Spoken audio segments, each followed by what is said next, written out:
إغماء السعال هذا هو نتيجة للسعال وليس هو مرض بحد ذاته. الإنسان عندما يسعل فيكون هناك زفير وإغلاق اللسان المزمار ثم فتح فجائي لتخرج المفرزات إلى الخارج. هذه آلية السعال. عندما نحبس النفس وقبل أن نفتح المجال للنفس يرتفع الضغط كثيرا داخل الصدر، وهذا يعيق الدم الراجع من الأطراف إلى الصدر، وبالتالي ضخ القلب إلى الدماغ وتروية الدماغ سينقص، فتنقص تروية الدماغ وبالتالي يحدث إغماء السعال.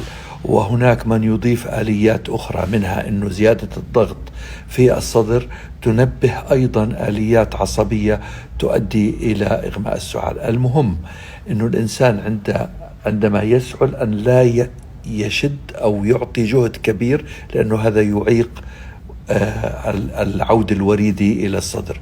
وأيضا يجب أن نعالج أسباب السعال، لأنه معالجة أسباب السعال ستخلصنا من إغماء السعال. في حالة حدث نوبة السعال يستحسن المريض يكون قريب من شيء يتكئ عليه، لأنه أحيانا الإغماء ممكن يؤدي إلى سقوط، والسقوط يؤدي إلى أذية. فإغماء السعال هو نتيجة للسعال، والسبب نقص عودة الدم إلى الصدر ومن ثم إلى الدماغ.